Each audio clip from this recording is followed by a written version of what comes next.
The story begins with an extreme gamer named Alan, who's just finished a game that took him a grueling 3 years to complete. But instead of feeling accomplished, he's left disappointed because the whole thing was a letdown. Despite all the time and effort he poured into it, the game never truly challenged him. And what Alan really wants is something that'll push him to the brink, a game so relentlessly difficult it'd take a whole decade just to beat. He's craving a real test, not something you can brute force with enough patience. With that in mind, he jumps straight into the search for his next big challenge, and that's when he stumbles across a mysterious title that claims to never end. Under normal circumstances, a game installing itself on his computer without permission would be a huge red flag, but he's already completely hooked and doesn't bother backing out. Instead, he dives straight into the settings menu to tweak the difficulty. Wanting the experience to be as punishing as possible, he cranks the difficulty all the way up to Hell mode and chooses the untested Summoner class just to make things even more chaotic. Without reading a thing, he accepts every term and condition. Unfortunately for him, one of those clauses mentions transporting the player to another world, and before he can process it, Alan finds himself reborn as a newborn baby in the middle of the countryside. A full year passes and life as a baby turns out to be way better than Alan expected. He doesn't have to work, worry about money, or deal with responsibilities, and on top of that, the milk is more than unbelievable, and he has kind and loving parents who take good care of him. His father is named Rodin and his mother is Theresia, and they seem like a genuinely happy couple. Still, setting the game to Hell mode makes it feel like a classic tragic backstory family situation waiting to happen. One night after being put to bed, Alan raises his tiny arms and starts muttering every command phrase he knows, desperately trying to bring up a status screen. After all, even though he's supposed to be a summoner, he has no clue how summoning is actually supposed to work. Just before giving up and falling asleep, he decides to try one last time, and this time, something really does appear. Unfortunately, it scares Alan so badly that he starts screaming, causing his parents to rush into the room as soon as they hear him. With no choice, he hides the book for the moment. After checking on him and making sure everything is fine, his parents leave the room. The second they're gone, Alan pulls the book back out. Relief washes over him as he finally gets to see his stats after an entire year of trying, and they look about right for a 1-year-old summoner. All of his summoning skills are stuck at the lowest tier, but the book explains that they'll improve the more he uses them. So Alan decides to test it out right away, and from what he can tell, he's currently limited to summoning H-rank insects and beasts, which sounds ridiculously weak, so he's not expecting anything impressive at all. Right then, the book suddenly flips to the message section, and Alan realizes he's received a letter from the world's god of creation. The deity apologizes for how long it took to finish Alan's status book, explaining that the summoner class was still being developed, and it ended up taking an entire year to clear all the required approvals. Alan couldn't care less about the apology, but hearing that the summoner class was rushed at the last minute gets him excited. If it was pushed out in a hurry, then there are definitely bugs left behind for him to mess with. Fired up, he decides to test it immediately. He wants to start by summoning an insect, but he quickly runs into a problem when he realizes he has no idea how to actually activate his summoning ability. Normally, he would just check a subreddit or watch a quick tutorial, but there's no internet here, so he's stuck figuring it out by himself. After thinking it over for a few minutes, Alan finally figures out that he needs to create an insect skill card first. He gives it a shot, and it works without any issues. Now he's finally ready to summon his insect, but before he can do anything, his mother comes in to check on him again. With no other choice, Alan quickly pretends to be asleep once more. The following day, after his parents get busy with their usual work, Alan opens his grimoire and finally summons the grasshopper. The room floods with bright light, and at first he's completely taken in by how beautiful it looks.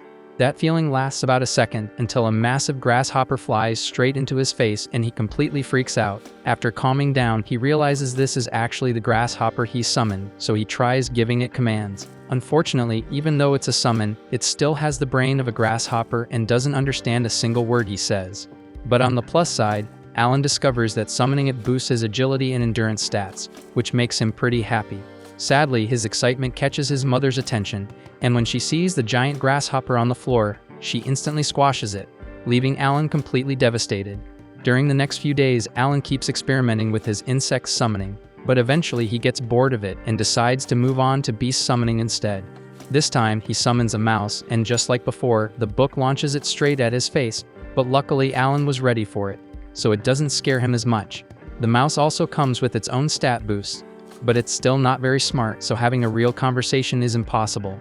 That said, one of its skills is called Scurry, and whenever Alan orders it to use that ability, it does so every single time. But even so, the skill itself is pretty damn useless, so Alan quickly realizes that if he wants to summon stronger and more useful creatures, he'll need to level up his summoning abilities first. Alan's grimoire reveals that he can store up to 10 summoning cards at a time, and better yet, the stat buffs from each summon stack together. So if he loads up 10 mouse cards, that's a plus 10 boost to both attack and HP. That alone already puts him well beyond your average baby. But to really break the system and go full overpowered, he's gonna need to start leveling up fast. Normally, that wouldn't be such a pain, but the genius Alan chose Hell Mode because he thought the extra difficulty would be fun. Now, gaining experience takes 100 times longer than usual, which means he's officially locked himself into a hellish grind fest. Later that day, Rodden stumbles back into the house, drenched in blood, but thankfully, none of it is his. He just helped the village guys bring down a giant boar. Alan's eyes light up with curiosity, so Rodden offers to take him to see it. Without hesitation, Alan climbs onto his dad's shoulders and they head off toward the hunting grounds. For Alan, this is the first time he's ever gotten to see the world beyond their home, and he's absolutely soaking in the new scenery. But the trip takes longer than he expected, and eventually he dozes off in Rodden's arms. When they finally reach the boar's body, Rodden gently wakes him up. Alan blinks a few times, then freezes. This boar is enormous. He can't even begin to imagine how his dad managed to help kill something that huge. Not long after, the nearby villagers notice Rodden's return and erupt into cheers, hailing him as the hero of the day. Alan turns to ask if the great boar is really that strong, and Gerda explains that it's classified as a C-rank monster. Normally it takes around 20 hunters to bring one down, so yeah, they're a pretty big deal. That little detail sticks with Alan because now he has a solid benchmark for measuring monster strength. But before he even dreams of summoning something on that level, he knows one thing for sure. He's got to buckle down and start grinding XP like crazy. After 10 relentless months of grinding, Alan finally hits level 2 as a summoner, and with it comes a pretty solid upgrade. His stats get a general boost across the board, and more importantly, he unlocks the ability to summon and fuse G-rank monsters. Hype as that is, there's a catch. Fusion costs a hefty chunk of MP, so Alan wolfs down dinner to refill some mana and rushes back to his room, only to be hit with disappointment again. His grimoire lets him know loud and clear that his max MP still isn't high enough to even attempt a fusion, so back to the grind it is. Fast forward to when Alan turns 3 and he finally gets his MP stat to a high enough level to try out his new skill. He opens the fusion section and manages to create his very first G-rank summon, a bird which he proudly names Chappie. Chappie's main ability is Voice Mimic, which lets it flawlessly copy any voice it hears, perfect for setting traps or messing with enemies. Alan also adds a frog and a mole to his squad, and the frog is pretty useless because all it does is jump up and flash like a living distraction, but the mole is way more useful because it can tear a massive hole in the ground in seconds. Compared to the H-rank summons, these new ones are way more useful, and for the first time, Alan actually feels like he's playing a proper game instead of just grinding in baby mode hell. Still, he's nowhere near strong enough to take on real threats yet. Around this time, Gerda's daughter Krina shows up looking to hang out. Her version of playing involves sparring, and unfortunately for Alan, she's absurdly strong. He even maxes out all his summon buffs to stand a chance, but she still wipes the floor with him like it's nothing, meaning the girl's on another level. By the end of the day, Alan and Krina head home, and there's a surprise waiting for him. Theresia is pregnant again. Looks like while Alan was off grinding levels, Rodden and Theresia were busy leveling up the family. With Theresia now unable to do heavy work, Alan offers to help out with the harvest. After all, with his summon buffs, his physical stats are basically on par with an adult's now, but his parents immediately shoot that down. They tell him he should just stick to small chores and enjoy being a kid for now. Rodden reminds him that real responsibilities will come soon enough, so he should enjoy the peace while it lasts. Alan feels a little let down at first after being told he can't help with the harvest, but then it hits him. Farm work is absolutely brutal. No sane parent would expect their 3-year-old to be out there doing backbreaking labor. Understanding that, he backs off and lets it go. Rodden's relieved to see his son being mature about it, and things settle down until Theresia brings up something odd she noticed. She says she saw Alan in the backyard earlier, throwing rocks at a tree. Curious, she asks what he was up to. Alan brushes it off, claiming it was just self-defense training in case a monster shows up. But truthfully, he was running an experiment, testing whether he could unlock skills outside of summoning just by repeating basic actions, but sadly, that attempt didn't get him anywhere. Rodden, however, is still impressed with Alan's dedication and says he's looking forward to his appraisal ceremony. Alan's never heard of that before, so he asks what it is. Rodden explains that when a child turns 5, they undergo an appraisal to reveal any hidden talents or skills they might possess. And if Alan ends up with a powerful one, he could have a shot at living a wealthy and successful life. As winter arrives, Alan continues experimenting and decides to test how durable his summons are by summoning a grasshopper out in the snow. To his surprise, it manages to survive out there for an entire day, which he considers a win. But that little win quickly turns into a disaster when Krena pops up again, eager for another sparring match. As usual, Alan gets stomped, but while he's busy fighting her off, he totally forgets about his summon. That's when things take a turn. The grasshopper, still active, ends up crawling up Theresa's leg, scaring the hell out of her. She trips and falls, dangerous enough on its own, but especially risky since she's pregnant.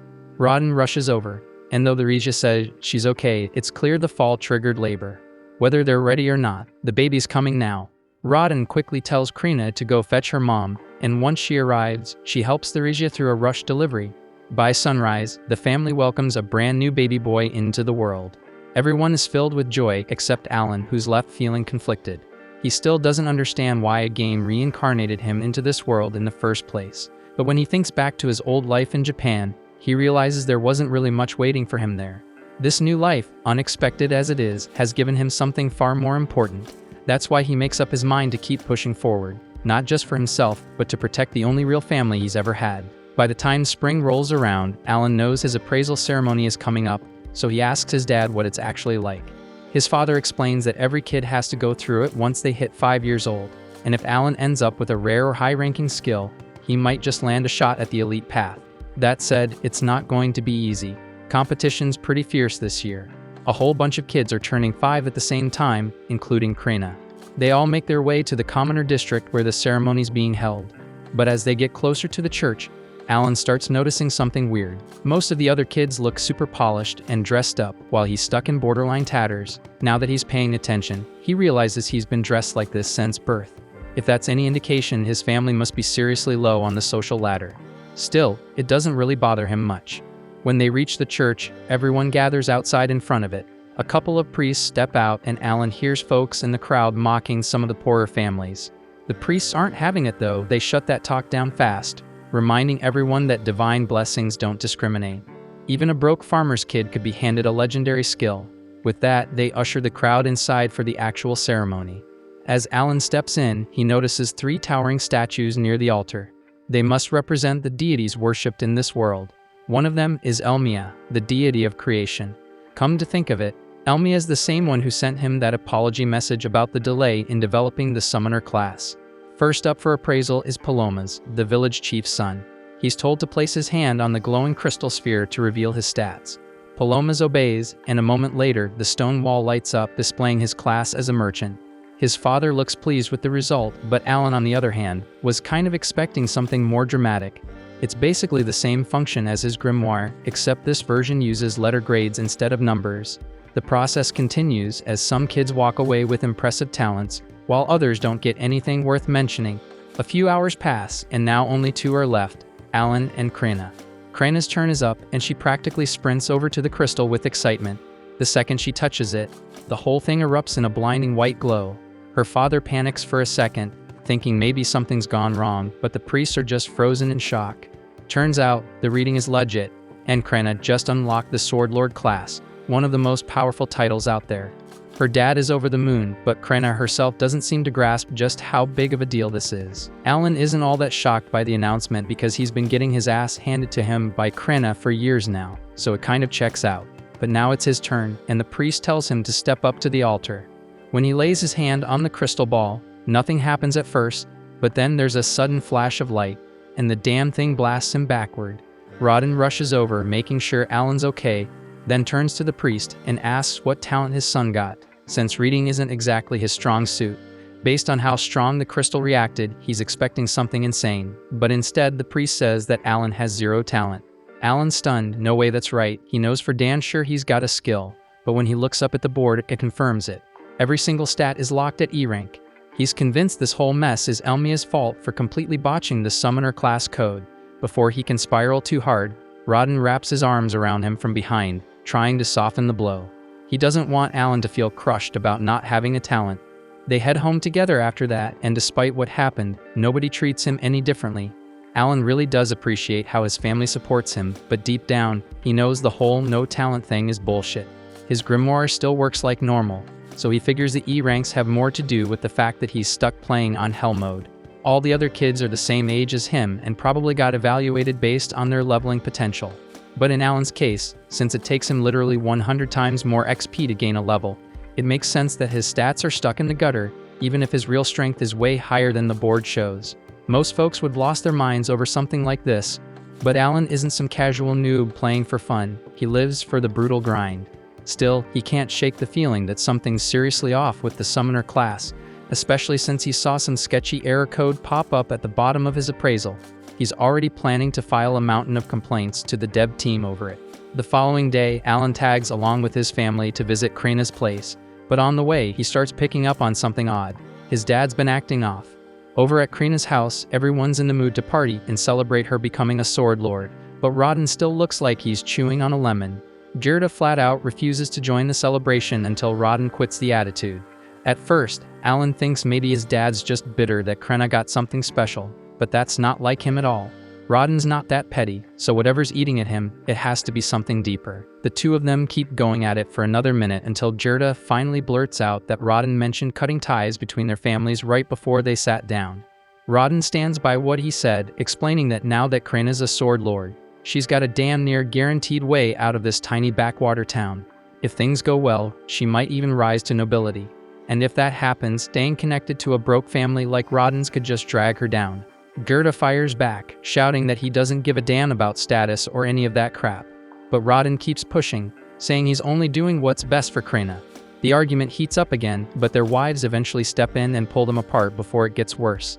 Alan's kind of thrown off by how chill everyone seems about the fight, so he quietly asks Gerda's wife if this kind of thing happens often. She just laughs and says yeah, it used to happen all the time, but they always made up after. Turns out, the four of them have been close since they were kids, born and raised in the same village. About 10 years back, when word first got out about building a new settlement, they all jumped in together and helped lay the foundations. Gerda and Rodden bonded a ton during that time. Thinking back on it all makes them realize how dumb this argument really is. Not long after, a message comes in that the Night Order has taken an interest in Krina and they're on their way over. Alan figures the news about her Sword Lord class must spread like wildfire. It's a good thing, of course, as she's finally getting the recognition she deserves. But Gerda still seems a little uneasy because she's way too young to be signing up for knighthood just yet. Then, out of nowhere, one of the kids from the appraisal ceremony, the kind who got a decent talent, decides to mouth off. He walks up to Alan and tells him he doesn't belong here, calling him a talentless reject. But Alan couldn't care less. He's still got his summoner powers, so this loser's opinion doesn't mean squat. But Krina isn't having it. No one talks trash about her best friend. She steps up and tells the punk to back off, nearly lops off his damn finger in the process, before Gerda quickly steps in and drags her away. Right after that, the village chief announces that the Night Order has finally arrived. The whole place lights up since nobody here gets to see real knights up close. The chief then calls for Gerda and Krina to come meet the knight captain. Krina's practically shaking with excitement since she's always dreamed of becoming a knight, so meeting the captain in person is like the ultimate wish for her. Alan starts wondering if the knights are planning to take Krina back to the capital for training, but before the knight captain can say anything, Gerda jumps in, saying he can't allow it since she's still just a kid. The captain shrugs it off, saying age doesn't matter. If she's really a sword lord, then she should be more than capable of handling the training. There's no issue, unless of course they made the whole thing up and lied about her being a sword lord just to deceive the Night Order. Gerda quickly denies it, swearing he's telling the truth, but it's already too late. The captain made up his mind, and he orders his vice captain to test Krina in a duel right here, right now, and without hesitating for even a second, the man agrees. Gerda then pleads with the captain to rethink this. He doesn't want his daughter's life on the line over some test, but the captain makes it crystal clear that if Krina refuses to fight, that alone will count as proof that she's a fraud, and if that's the case, not just her, but her entire family will be put to death. One of the knights then hands her a sword. Any normal 5-year-old would have been shaking in their boots by now, but not Krina. The moment she realizes she gets to wield a real weapon, she accepts the duel without hesitation. The crowd clears and the duel begins. Lybrand steps forward to face her, and Krina doesn't waste a second and charges in at full speed. And from one look, she's swinging a sword twice her size like it's made of paper, and she's actually managing to keep up with Libran, forcing him to stay on guard, but he's still handling her without too much trouble. The Knight Captain watches with a cold stare, clearly not impressed by what he's seen so far. But then Krena blocks one of Libran's attacks cleanly and gets ready to counter. Before she can strike though, Libran slams his foot into her and sends her flying across the street, crashing straight into a wall. Jirda loses it. The second he sees his daughter tossed like that, he tries to rush in, but the knights slam him down and pin him to the ground. Alan and Rodden try to help, but they get pushed down too. Alan can't believe what he's seeing. This isn't right. Whether Krena is a sword lord or not, she's still a kid, and the guy she's fighting is a grown-ass knight with years of battle experience. But just then, something changes. Krena starts getting back up, and the air around her shifts. There's this heavy, dangerous pressure rolling off her, and she's not saying a word, just standing there, radiating pure menace. Without wasting a breath, Krena charges in with another full-force assault, locked in like a heat-seeking missile. This time, Libran doesn't stand a chance. She absolutely steamrolls him, shattering his sword clean in half and nearly lopping off his damn head. Krena looks a little let down that the match ended so fast, but she clearly enjoyed herself. She casually thanks Libran for the warm-up and strolls off, leaving the poor guy with nothing but the crushing fact that he just got wrecked by a 5-year-old. Jirda exhales hard, grateful that his daughter made it out in one piece, and starts showering her with praise for how well she fought. But before he can even process what just happened, the Knight Captain steps in, and Jirda instantly goes on guard, not wanting that man anywhere near his daughter. This time, the captain drops the arrogance and admits Krena really is a sword lord. He even apologizes for dragging her into the duel. He says he wants to have a proper conversation about her future, but Jirda instantly shuts him down. The captain then offers to let him bring backup to the meeting if that'll help, and after a moment of hesitation, Jirda agrees, only because it makes him feel a bit more secure. They all head to the chief's house for lunch, where Xenoph properly apologizes for the stunt he pulled earlier. He explains that he was ordered by the Baron to verify if a genuine sword lord existed in this village, and after what he just witnessed, there's no denying it. Xenoph then brings up how 3 years ago, a so-called sword saint popped up in a count's household.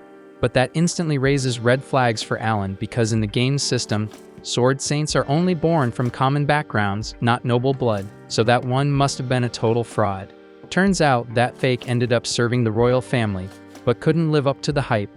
Once they rechecked him, they realized he was just a regular swordsman faking his rank, and after several nobles were caught bluffing their way up the ranks, the kingdom enforced a zero-tolerance policy on forged talent reports. That said, Xenoph genuinely apologizes again for putting Krena through such a rough ordeal. He reassures Jirda that no one's trying to rip her away from him. Instead, they want her to stay home and keep training as usual. And if she chooses to, once she turns 12, she'll have the option to enter the Knight Academy. After 2 relentless years of non-stop effort, Alan finally unlocks the 3rd tier of his grimoire, and he's absolutely fired up. With this new upgrade, his summoning abilities take a massive leap, so he can now power up his creatures even further and command up to 30 F-rank summons at once. His buff stacking game just hit a whole new level, so he's itching to try it out, but dinner's already on the table, so he heads back inside. As for his family, things at home are changing fast. His kid brother just turned 2, and their mom's expecting again, so another child will be joining the family soon. While his parents are tossing around baby names, Alan randomly gets a divine message from Elmia, the deity of creation, and ends up blurting the name out loud without thinking. His folks instantly assume he's suggesting they name the baby after a deity, which is totally off limits in this world. Alan can't explain the real reason, so he quickly changes the topic and mentions how Rodden's old scars seem to have faded completely. Rodden casually says it's because he cleared a divine trial earlier that day while wrestling a wild boar. Alan's never heard of that before, so he asks for details, and Rodden explains that sometimes after a tough battle, your body feels totally renewed and your wounds heal instantly. Alan figures it must be what happens when someone levels up in this world. Rodden's a beast of a fighter, so it makes sense if he levels up a lot. Alan, on the other hand, might have a level 3 grimoire, but his body's still stuck at level 1 since he hasn't fought a single monster yet. If he wants to grow stronger, he's got to jump into real combat. That's easier said than done though. He's not allowed to leave the village without permission. The only real way around that rule is by joining a hunting party, but the moment he brings it up, his dad shuts it down right away. He refuses to let Alan risk his life like that. Later that night, when the whole house is asleep, Alan opens his grimoire to check out the message from Elmia. He already has a pretty good guess what it's about. He sent a heated complaint after that appraisal ceremony fiasco. Turns out, Elmia apologizes for the glitch that made him look talentless during the test. It's fixed now, so next time he's appraised, his summoner class should appear properly. The deity also explains that Alan's stats show as E rank because he picked Hell mode, but in reality, he's way stronger than that. And to fix it, they've added a special stat section just for Alan. Alan scans through his updated stat sheet, and to his surprise, it's way better than he expected. He's packing several S and A rank stats, right on par with what Krenna had gotten, so he feels like all those long hours of grinding are finally paying off. Satisfied with the results, he moves on to the fun part, testing out his new powers. First up is that enhanced skill. He pulls out a grasshopper card, activates the ability, and watches as the stat boost kicks in. The buff clearly powers up the grasshopper itself, but Alan quickly notices that it doesn't boost the buffs he receives through the summon. Still curious, he decides to call out the creature just to see the changes in real time, and as soon as it spawns, it gives off a faint glow for a few seconds. Definitely looks enhanced, but outside of that, not much else seems different. Before he can dig any deeper, his mom walks in to check on him, and the second she sees the grasshopper, she freaks out and flattens it without hesitation. The following day, Rodden gears up for a hunting trip, and while he's out, Alan slips into the backyard to mess around more with his grimoire. He's been trying every card combo he can think of, hoping to unlock a new summon.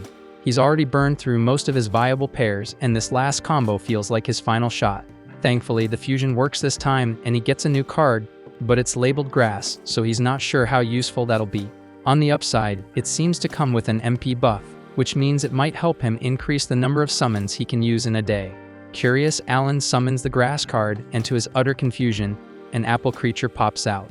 It's not built for combat at all, but it does have a weird skill called aroma, so Alan asks it to show him, and the apple sinks into the ground like a seed, then sprouts a small stem, and sure enough, the stem gives off a sweet, pleasant scent. Just as he's trying to figure out what to make of it, his mom pops up again to check on him. Alan panics and tries to get the apple to hide, but it doesn't respond, so his mom ends up spotting the stem, but thankfully she just assumes it's a regular plant and walks off without another thought. Still, Alan knows this thing's going to need a whole lot more testing before he figures out what it's actually capable of. Later that day, Alan's back at it, sparring with Krenna like usual, but even with all his new buffs from leveling up, he still can't land a solid hit. Her strength's just on another level. Still, Krenna notices something. Alan's gotten way tougher. That catches him off guard, so he checks his stats and finds out that his sword mastery has already hit level 3, all thanks to their regular training sessions, and he's pumped to see some real progress. Then he remembers he recently got a dog summon that has a bite attack, and he's itching to try it out, but using it against Krenna wouldn't be fair, so he holds off. After training, Alan spends the rest of the afternoon chucking rocks at a tree in the backyard, hoping to trigger some kind of new skill or awakening. So far, it's a total bust, and he's starting to feel like he's just wasting his time. He hasn't had much of a chance to train outside of this either, since he's been busy taking care of his little brother. Mash, who's been tagging along, eventually complains that he's bored of the whole rock-throwing routine. Alan apologizes and promises they'll do something else soon, but he just wants to finish a few more throws. While Alan lines up his last tosses, Mash notices something weird near the house, a bunch of saplings growing where there definitely weren't any yesterday. Turns out, that's the aftermath of Alan spamming his apple summons earlier to farm MP boosts, and it worked. Thanks to stacking the buff, Alan's MP recovery time is now down to 5 hours instead of 6, which means he can push his mana output by over 15% every day. It may not be flashy, but it's progress. As night falls, everyone gathers for dinner like always, but Rodden still hasn't come back from the hunt. That's odd, especially since the group wasn't planning to go deep into the woods today. Theresia tries to stay calm, putting on a brave face, but that calm is shattered when the hunters return in a panic, carrying Rodden's unconscious body. One glance is all it takes to see he's in critical condition. He caught a boar's fang straight to the gut, but they managed to cauterize the wound on the way back, and he's barely hanging on. The only reason he's still breathing is the healing herb they gave him during the trip home. Theresia stunned to hear that since they're expensive, and she has no idea how they even got one. Gerda explains that after the Night Captain apologized for how he treated them, he offered a bag of gold coins to make up for it. They used that gold to buy the herb, but it still wasn't enough to fully heal Rodden. Tensions spike as the other hunters start yelling, blaming the entire disaster on the commoners. But then all the shouting wakes Mash, who bursts into tears, so Alan quickly scoops him up and takes him back to bed. The rest of the hunters decide to clear out, leaving the family alone to process everything in peace. Once things finally settle down, Alan quietly asks what really happened and if it's true that a commoner is the reason for all this. Gerda explains that a few days earlier, he and Rodden were called in by the village chief, who told them that commoners would be joining the next hunt. Boar meat is incredibly valuable, so most of it goes straight to the Baron, but the rest is split between the hunters. Sometimes it gets traded for other supplies, but unless you're out there hunting yourself, getting your hands on any decent boar meat is tough. Even so, none of the commoners had ever joined a hunt before, and with good reason. It's dangerous as hell, so people get hurt, and some even die every year. So naturally they've always kept their distance. But ever since Rodden's name started spreading like wildfire as some kind of legendary hunter, some of the commoners got the idea that if they tagged along, he'd do all the heavy lifting while they enjoyed the rewards. So they went to the chief and asked to be included in future hunts. Rodden and Gerda were against it, but since it came from the chief, they had no choice but to comply. And just like they feared, it all went downhill fast. During practice, the commoners barely put in any effort. And when the actual hunt began, the second they locked eyes with a real boar, they panicked and dropped their weapons and bolted. Their cowardice shattered the entire formation, and to make matters worse, one of them tripped while running, right in the boar's path. Rodden instinctively rushed in to shield him and took a tusk to the gut for it. The rest of the group managed to kill the boar eventually, but the damage was done. Gerda promises to bring over Rodden's share of the meat tomorrow, but beyond that, there's not much else he can offer. Alan just sits there, feeling completely useless. All this time, he'd been obsessed with powering himself up and never once thought about helping the people who actually needed him. By the following day, Rodden finally regains consciousness, and everyone is beyond relieved that he pulled through. But even with Rodden awake, Alan can't shake the weight pressing down on him. Up till now, he'd been treating this like some kind of RPG game. But for everyone else here, this is life, it's real, and it's harsh. And surviving each day takes everything they've got, so the least he can do is use the power he's been given to ease their burden, even a little. Not long after, Gerda shows up again, bringing Rodden's share of the meat just like he promised. He's glad to see Rodden alive, but it's clear from the look on his face that the injury has done real damage, so Rodden won't be able to hunt again, at least not in time to help prepare for winter. Gerda steps up and offers to share from his personal stash to help support Rodden's family while he recovers. Rodden genuinely appreciates the offer, but before anything else can be said, Alan suddenly speaks up. He tells everyone that he wants to take over for his father. His voice is steady, his expression firm, and it's clear to everyone in the room that he means it, so no one argues. And later that day, Alan gets right to work. He heads to the village well and starts hauling water back home. The men nearby warn him to take it easy because hauling that much water isn't something a kid should be doing, but Alan handles it like it's nothing. Up until now, he's been keeping the effects of his boosted stats under wraps. But with all the attention on Krena as the village's rising hero, it's probably okay for him to stand out a little. Once the water's taken care of, he joins Gerda in the fields to harvest potatoes. Gerda shows him how to properly dig them up, expecting Alan to fumble through it. Instead, Alan yanks them from the ground one-handed like it's child's play, and in no time at all, he's filled 3 full baskets. But when he finds out that over half of that will be taken by the Baron as tax, it hits him just how unfair this system really is. He starts thinking about other ways to get more food for his family, until the village chief suddenly shows up. The chief is there to personally apologize to Rodden. He knows the injury happened at least in part because of the orders he gave. He wants to make amends, and he's also brought the man responsible for the incident to apologize. The guy clearly isn't a bad person, just someone who panicked and made a mistake, so he accepts full responsibility. Rodden tells him he's not angry, but urges him to think ahead next time, and the man nods, promising not to let something like that happen again. Later on, Alan heads back out to the open fields with a plan forming in his head. He clears out a large patch of space and begins summoning a small army of frogs. Each one uses its provoke skill, which should lure out wild animals like ducks, nothing too dangerous. But instead of ducks, Alan ends up attracting a monster bird. For a split second, he considers running, since it's clearly stronger than he expected, but then he thinks of his family, of the food they need, the help they've lost, and decides to take the risk.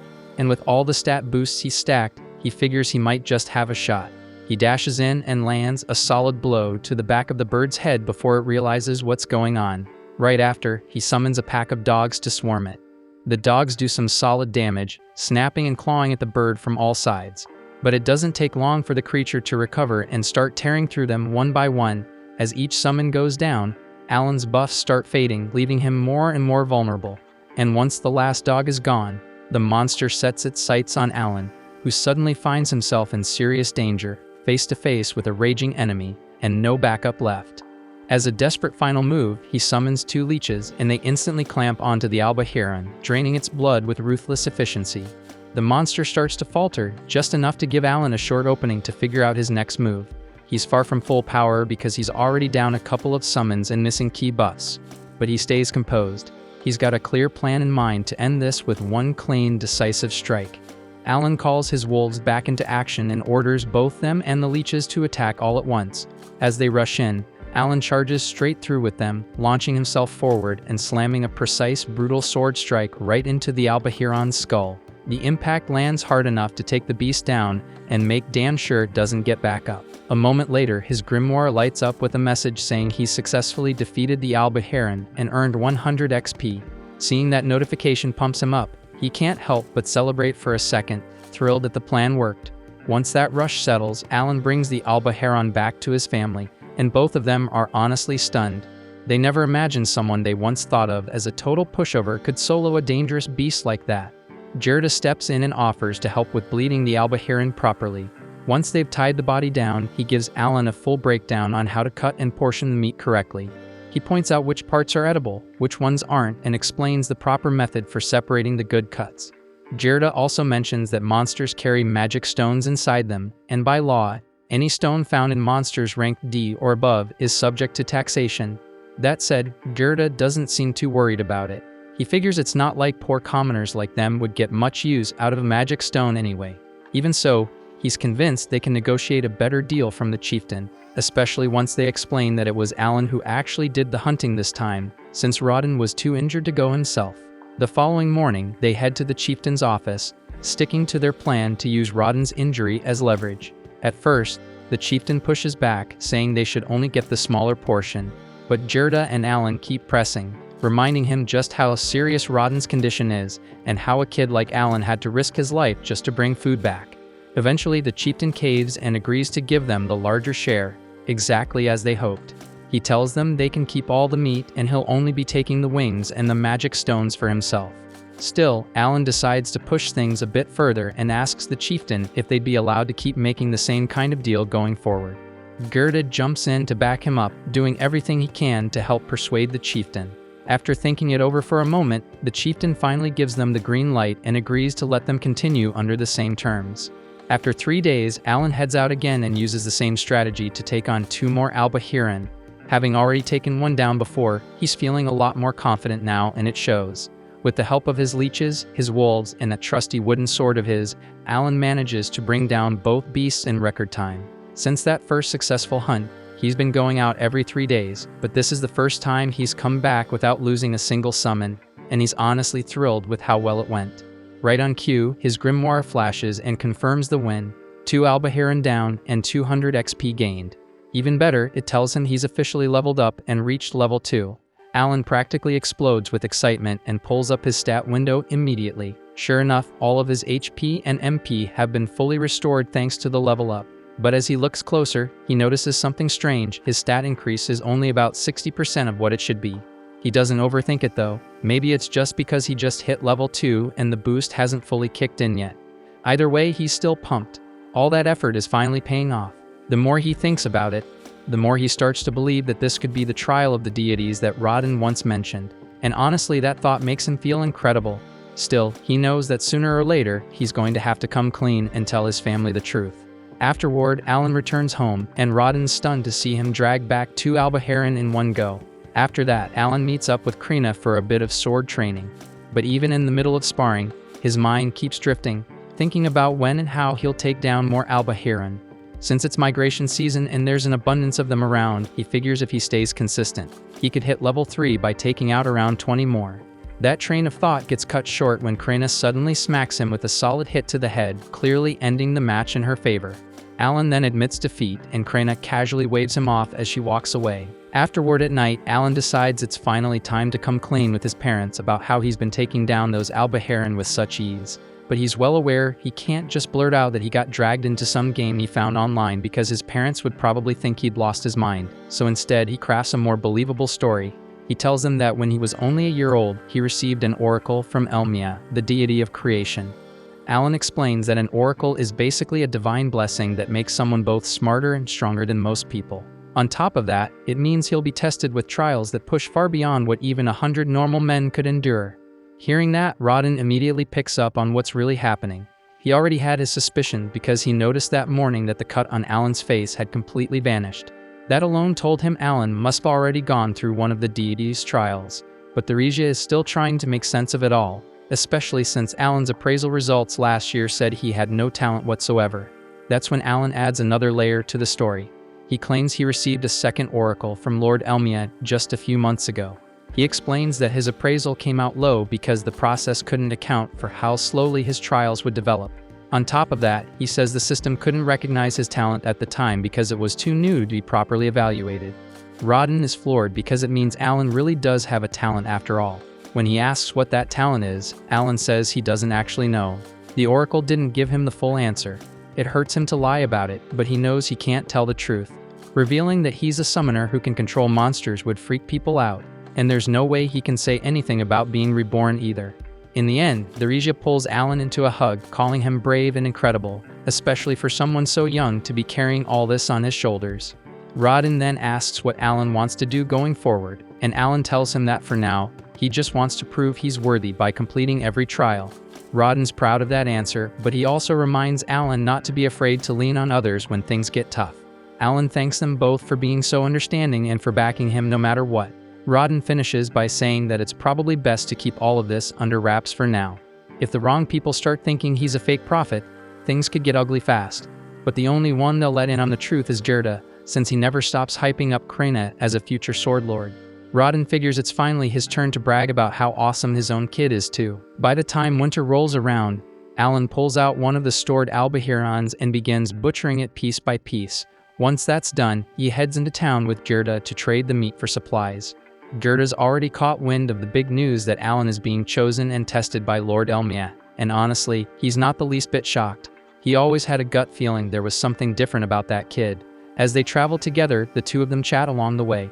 At one point, Alan brings up the topic of the difference between commoners and serfs. Gerda explains that it mostly comes down to status and taxation. Serfs live under a whole different system, where every adult has to cough up 3 gold coins a year, and each child costs 1.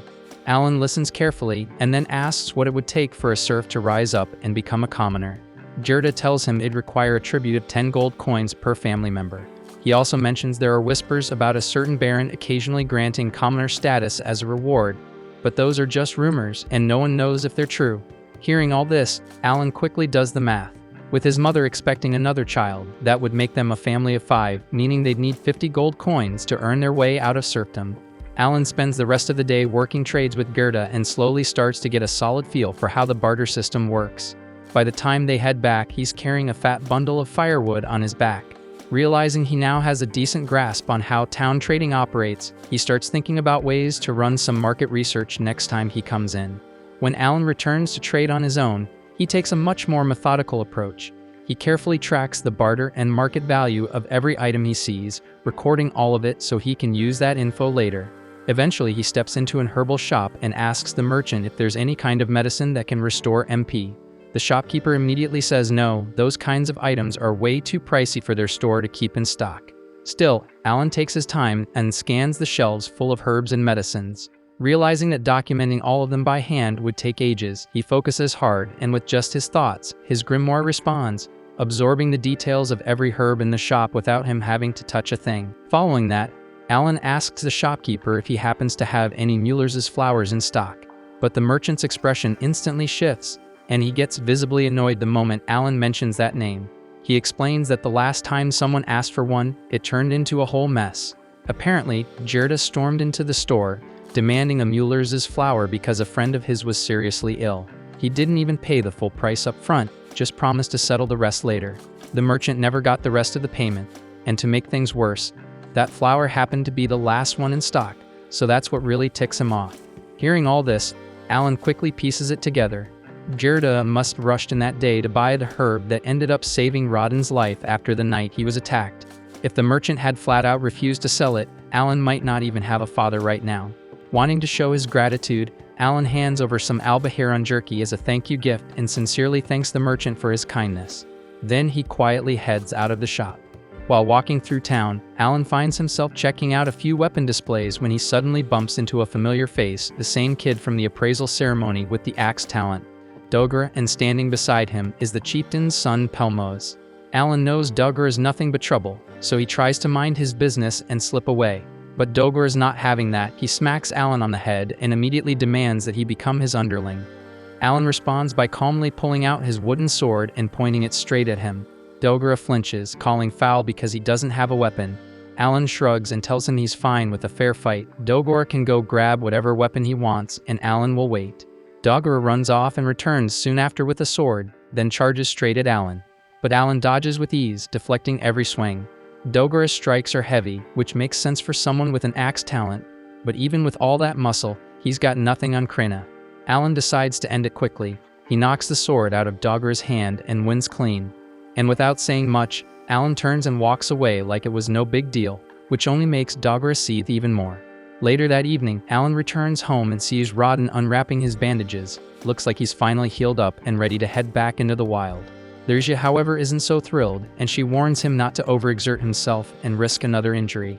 The very next day at Krina's place, Dogra shows up again, this time looking for a rematch. But he gets wrecked, and not just once but over and over again. Still, his pride refuses to let it go, so he keeps demanding more fights, no matter how many times he loses. At the same time, Alan's younger brother Mash has already started sword training with Krina, which gets Alan fired up to see how Mash will turn out during his appraisal ceremony in 2 years. Not long after, the new baby is born, and the family decides to name her Miola. Sometime later, Rodden comes back from a hunt with Gerda and brings some unexpected news. Apparently, the chieftain has summoned their whole family. The chieftain says the Baron now wants them to increase their boar deliveries from 10 to 15. To make that happen, he wants the commoners to be allowed to join the hunt again this year. Lersia immediately thinks this demand is insane, especially after what happened to Rodden during the last hunt. Rodden admits he was ready to turn it down until he found out it wasn't a request. It was a direct order from the Baron himself, and if they can't deliver 15 boars by winter, the Empire's going to bring in new serfs from other regions. Alan picks up on the implications right away. More serfs mean less land to go around, and that would put non-hunters at risk of losing their plots. Gerda chimes in and says that's not even the worst part. Apparently, the Baron expects them to bring in 20 boars by the end of next year. Rodden figures the only way to make that happen is to increase the hunting frequency instead of sticking to their usual schedule of once every 10 days. That's when Alan speaks up and suggests they should just follow the Baron's order. Gerda quickly scolds him for cutting into an adult conversation, but Rodden stops him and lets Alan continue. Alan explains that since it's a direct order from the Baron, refusing isn't an option, and even if the commoners turn out to be dead weight, they'll just have to find a way to make that dead weight useful. Alan says that based on his experience with games, turning underpowered characters into something valuable is kind of his thing. He tells them to trust him and let him handle it. After all, he was blessed with Elmia's wisdom, and if anyone can come up with a working strategy, it's him. The following morning, Alan and Rodden link up with a group of commoners who will be joining them on the boar hunt. When they spot Alan, most of them are shocked to see such a young kid tagging along. Rodden quickly explains that they'll all be following his hunting method, and Alan is just there to observe and pick up experience. Alan politely assures everyone that he won't be a burden and bows to show his gratitude for letting him tag along. Even though part of him wishes he could be more involved, he knows that the real priority is helping train the newcomers. His focus is on giving them enough field experience so that they can help with future hunts because he doesn't want anyone getting seriously hurt like his dad did during last year's boar incident. One of the men quietly approaches Rodden and apologizes for the injury he caused him the year before. Rodden brushes it off with a smile, telling him not to worry about it. Instead, he reminds the group to keep their eyes on today's hunt and leave the past behind. With that, the forest gate creaks open, and the team starts their approach. As they step into the woods, Alan suddenly realizes that this is the first time in 7 years, since becoming a serf, that he's ever stepped outside the village. It feels like a small but meaningful step forward, so maybe it's the beginning of a path that leads to freeing his family from this life. What thrills him most, though, is the idea of catching a glimpse of the legendary White Dragon Mountains. There's an old tale that a mythical white dragon lies near those peaks, and Alan has always dreamed of seeing it, even from a distance. Not long after the hunt kicks off, everyone splits up into position as a massive wild boar crashes through the underbrush. Right on cue, the bait squad steps in to steer the beast in the right direction.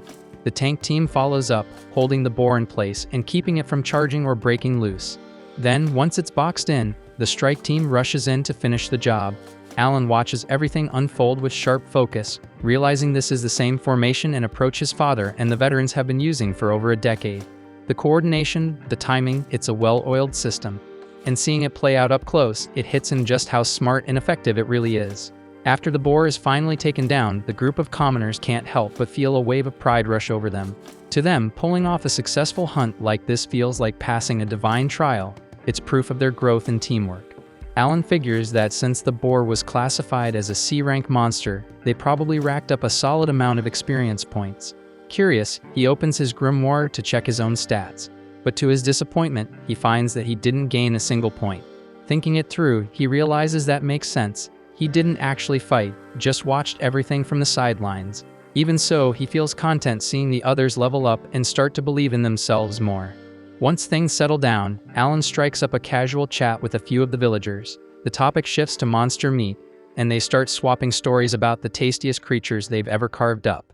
One of the men, clearly a fan of monster cooking, offers to help Alan butcher any beast he brings in. Alan takes note and quickly decides to take him up on that. He leads the man over to his stash of albaharen and asks if he can handle the butchering. Of course, the guy isn't planning to work for free, so Alan lays out a deal. For every albahone the man processes, Alan will hand over 2 full packs of meat as payment. The offer is surprisingly generous, and the man agrees right away without a second thought. Alan's got a clear reason for this arrangement. He's still hustling to save up 50 gold coins to buy his family out of serfdom. If he hired a pro butcher, it would cost him a small fortune. But with this trade, he gets the job done right without wasting his precious coins. Soon after, the hunt kicks back into gear. This time, they shake things up and decide to break into smaller units instead of sticking together.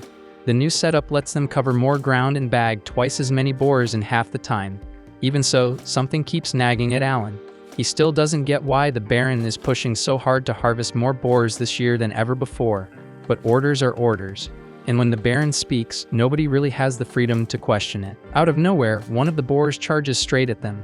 Gerda doesn't waste a second and jumps into action, slamming the beast head-on with a crushing blow that instantly takes it down. He then calls out to the rookie hunters, urging them to step in and finish the job. They do just that, and once again they're filled with pride for pulling off another successful hunt.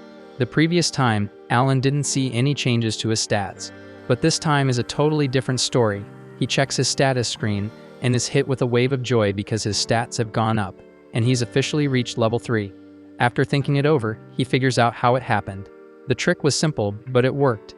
As long as one of his summoned creatures makes physical contact with the enemy before it dies, the system counts him as part of the fight. Right before the boar went down, Alan summoned Denka, and the boar ended up stepping on him, making contact. That tiny moment was enough for Alan to earn experience, though it came at a cost. Denka was killed in the process, and as Denka's spirit drifts upward, Alan quietly apologizes, but deep down, he knows it was worth it. After 3 months, Alan and Krena are invited to the chieftain's home to celebrate the new year. After the visit, they head back to their own place to properly enjoy the holiday.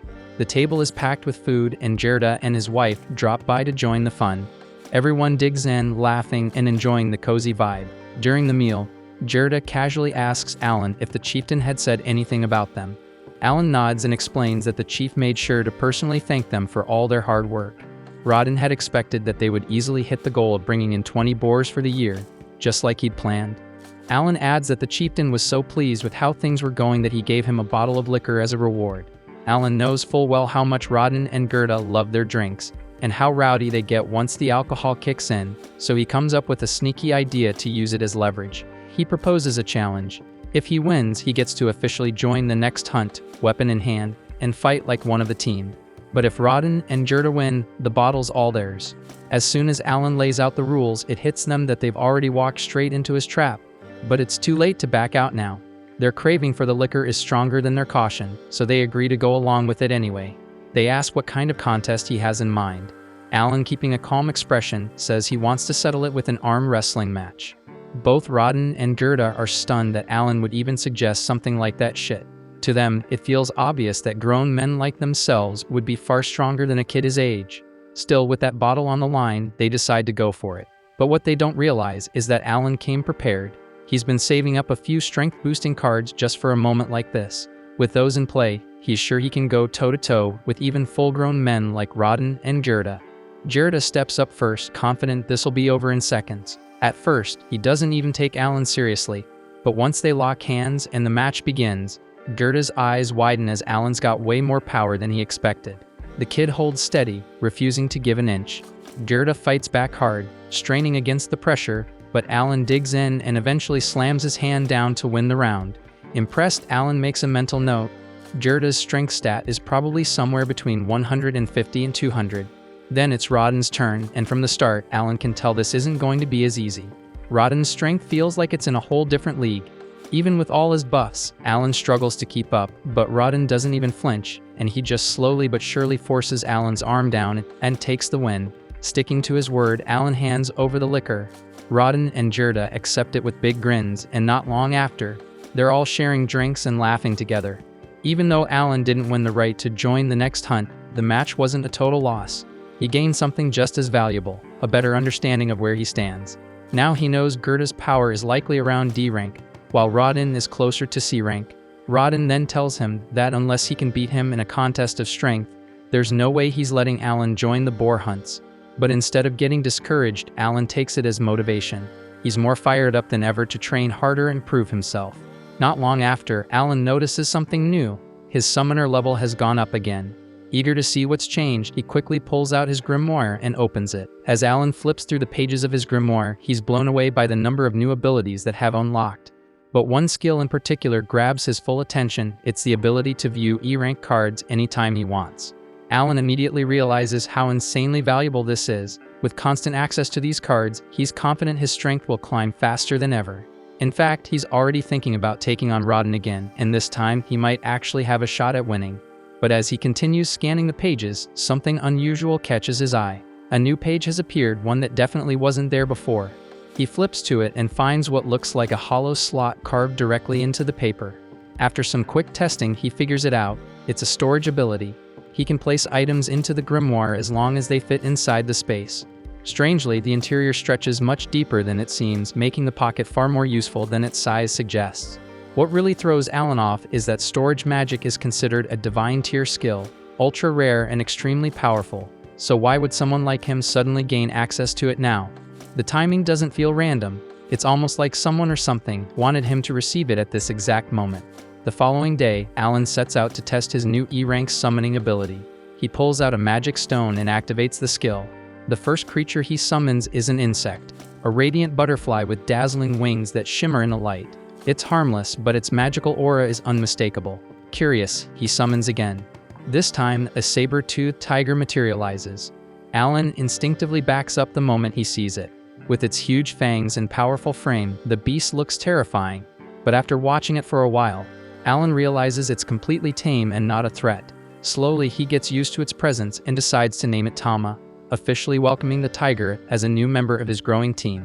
After that, Alan tries to fuse two of his summons together, but quickly runs into a problem. Each fusion consumes a magic stone, and that single discovery changes everything. If he wants to keep evolving his summons and pushing his strength forward, he'll need a constant stockpile of magic stones. And the only way he knows to get them is by killing horned rabbits. At night, Alan brings up the magic stone issue with his father. To his disappointment, Rodden breaks the bad news that horned rabbits won't be showing up anytime soon. A defensive trench was dug around the village not long ago, cutting off the monster's usual routes in. That means Alan's easy source of magic stones has completely dried up. Frustrated, he spends the night mulling over other options. The next morning, while Krena is busy training and handing Dogora another beating, Alan heads over to speak with Palomas. He asks if he knows anything about magic stones. Palomas, being well versed in such things, explains that D and C rank stones are generally found in the royal capital and are worth a good amount. E rank stones, on the other hand, are practically worthless and sometimes just lying around. To prove his point, Palomas casually picks one up off the ground and tosses it to Alan before strolling away. That simple gesture lights a fire in Alan's chest. If E rank stones are that easy to find, Then he doesn't need monsters, he can gather them himself.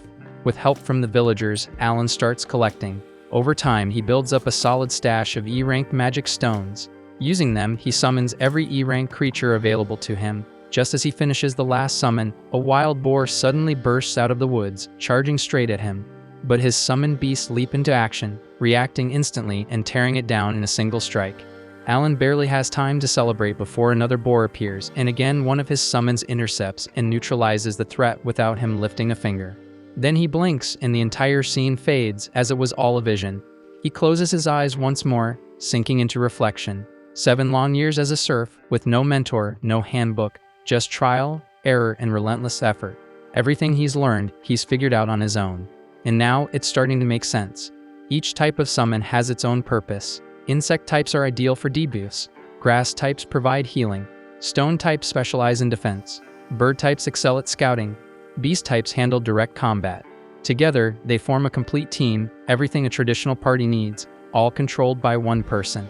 That's the essence of a summoner's true power, and now he finally understands why he was granted a storage skill. It wasn't random, it's there so he can carry the massive supply of magic stones his army will require. And with enough creatures at his disposal, Alan truly believes that a summoner could one day surpass even the Demon Lord's power. Sometime afterward, Gerda, Alan, and Rodden sit in on an early gathering with the chieftain Deboji. During the discussion, the chieftain tells them that the Baron has developed a keen interest in their recent achievements with the boar hunts, and because of that, he intends to visit personally to observe the hunts himself.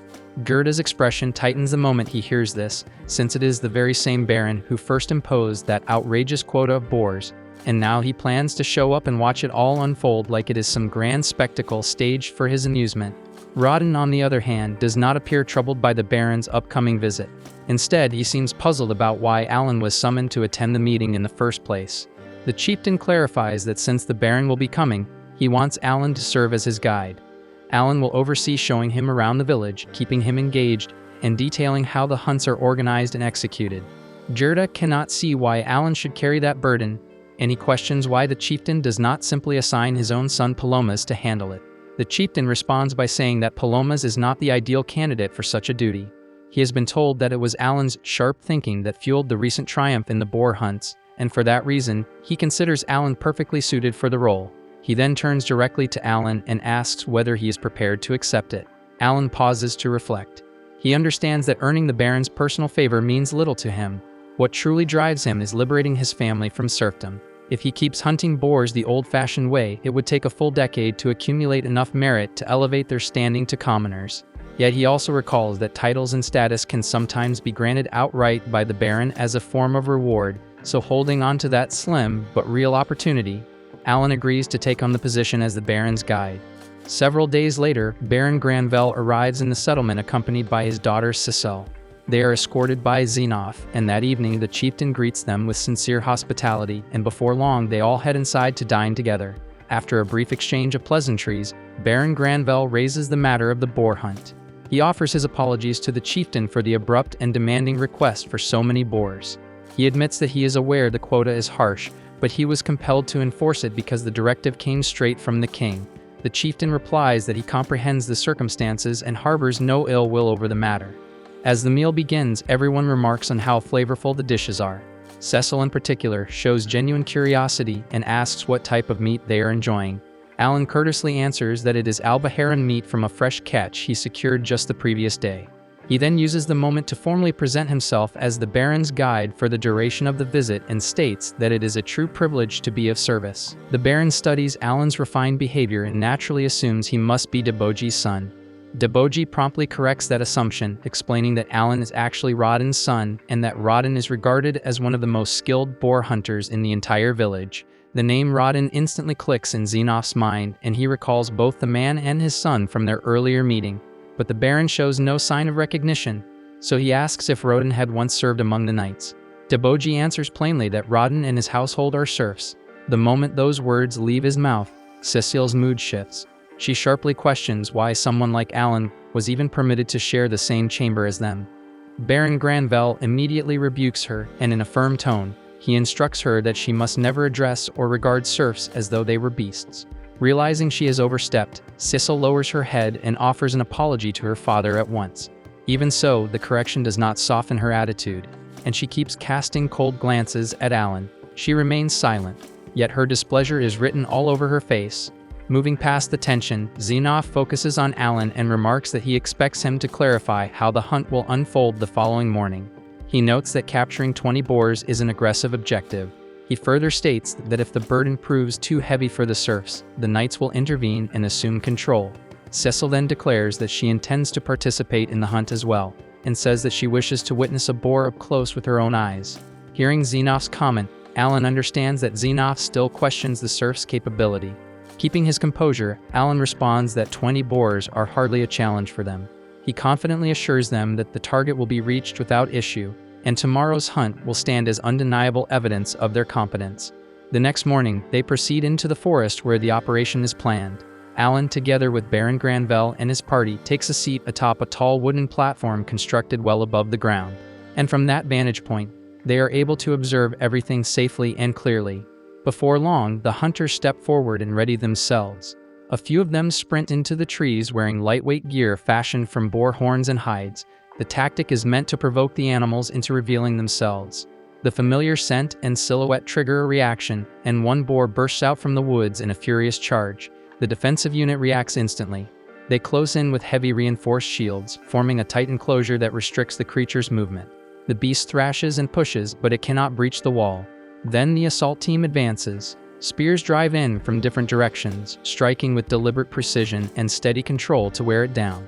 And after several calculated thrusts, Rodden steps in and ends it cleanly, plunging his spear deep into the boar's throat. The Baron observes closely, and his expression clearly shows approval. He openly admits that he never anticipated this level of teamwork and precision from them. But then the atmosphere shifts in an instant, as two boars explode out of the tree line at once.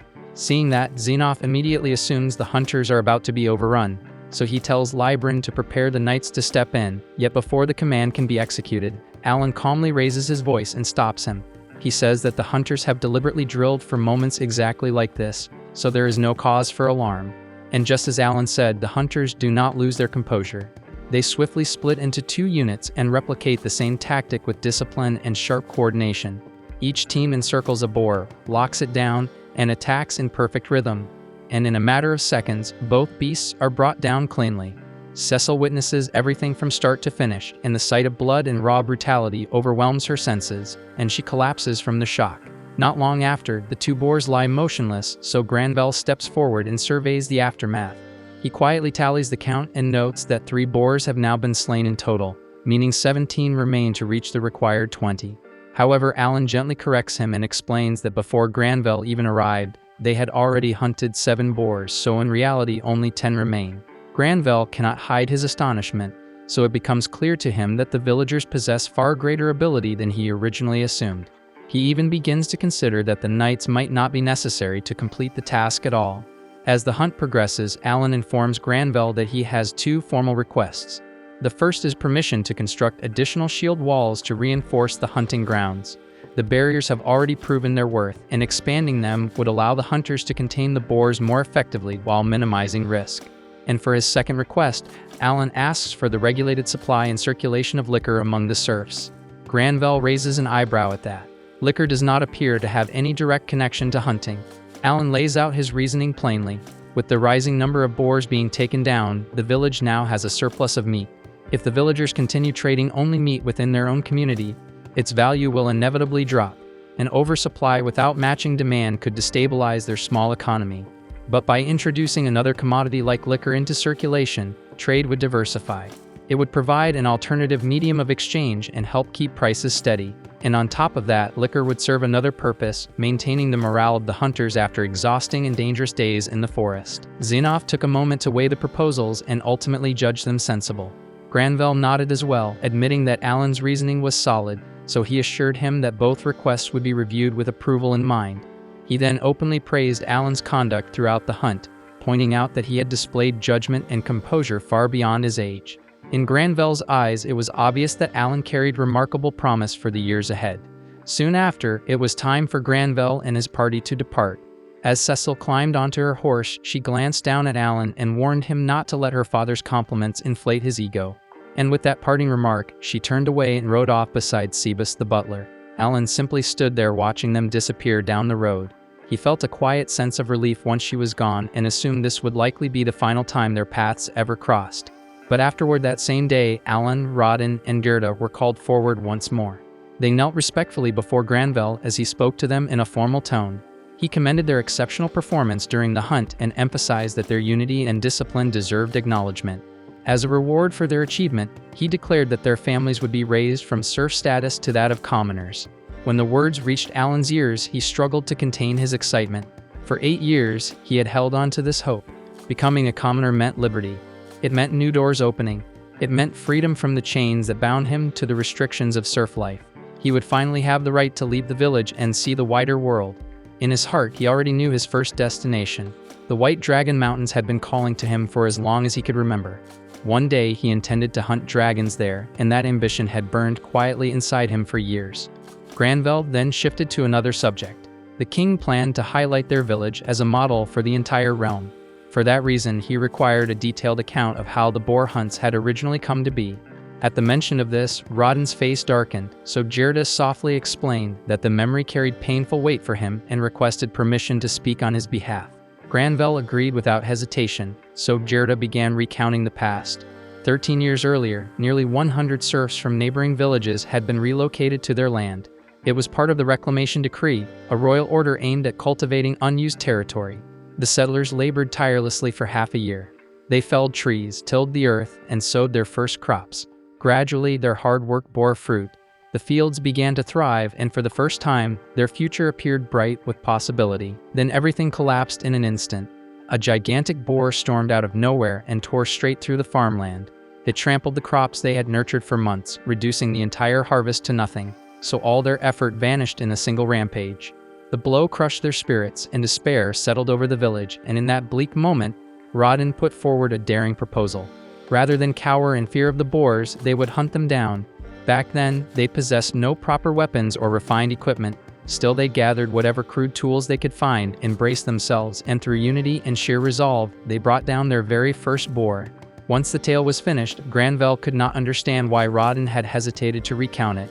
To him, it sounded like a testament to bravery and grit, something worth taking pride in. Gerda gently clarified that during that initial hunt, one of their companions had lost his life, so the weight of that death had never left Rodin's heart. Gerda admitted he had repeatedly urged Rodin not to shoulder the blame, yet Rodin stubbornly clung to his guilt.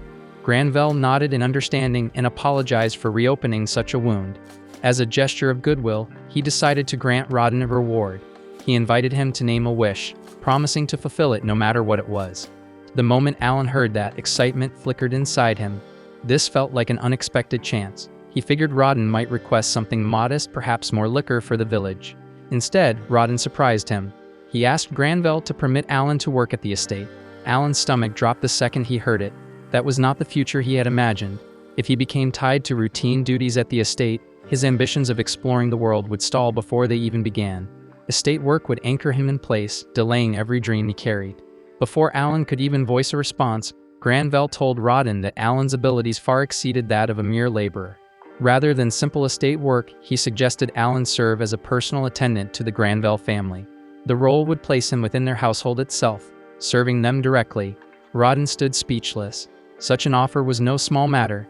It signified confidence and esteem. Alan would not just be employed there. He would belong to the inner circle of the residents. Cecil's reaction, on the other hand, was far from enthusiastic, and her expression made it obvious she did not approve of the arrangement. Meanwhile, Alan's thoughts spun rapidly as he searched for a way to decline. Freedom mattered to him more than anything, yet when his eyes met his father's, he saw pure pride and happiness shining there. This decision promised stability and advancement for their entire family. So in the end, Alan swallowed his hesitation and agreed to the proposal. The following morning, everything was set in motion for Alan's departure to the Baron's estate. The entire village turned out to send him off. The mood was heavy, especially for his younger brother Mash, and he didn't even try to hold it together, cried openly, and admitted he was going to miss him like hell. His little sister Myola was still too young to grasp what this meant, so she just stood there quietly, watching with wide, calm eyes. Krena felt it too, and didn't try to hide that his leaving hit her hard. And as their own way of saying goodbye, they agreed on one last duel, the same way they had settled things countless times before. The villagers formed a wide circle around them, eyes locked on the fight. As the exchange continued, murmurs began spreading through the crowd. Something was different. Alan was gradually taking control. Usually, Krena dominated these matches and came out on top. This time, though, the tide was shifting, and the reason was something Alan had kept secret. He had spent 20 magic stones to create a hawk, and that crafted familiar had sharpened his speed and reflexes dramatically. He moved cleaner, quicker, and more exact than ever. And with that edge, he managed not just to keep up with Krena, but to outpace her. When it ended, Alan stood as the winner. Still, he didn't accept it outright. He called it a draw, and told her they would finish it properly next time. Krena smiled at that, clearly eased by his choice of words. Afterward, Dogor walked up to him without much talk. He simply placed a dagger into Alan's hand as a farewell gift. He didn't say what he was feeling, but it was obvious enough. He avoided looking him in the eye and turned away almost immediately after handing it over. Then there was nothing left but the actual goodbye. The whole village gathered once more as Alan walked beside his parents toward the gates. They reminded him that he was diligent and talented, but warned him not to overwork himself. They told him to lean on others when necessary and to watch over his own well-being. When they reached the entrance, the farewell was short. No dramatic speeches, no drawn-out tears. Everything that mattered was already clear in their faces. Alan then climbed into the Baron's carriage, and as the wheels began rolling and the village started shrinking behind him, he turned for one final look. The houses, the farmland, the familiar silhouettes of people who shaped who he was, all slowly faded into the distance. A tear slipped down his cheek, not just from sorrow, but from release and resolve. He knew this wasn't an ending, it was simply the beginning of something greater. Thanks for watching. If you enjoyed the recap and are excited for the next episode, make sure to like, subscribe, and hit that notification bell so you don't miss our daily recaps.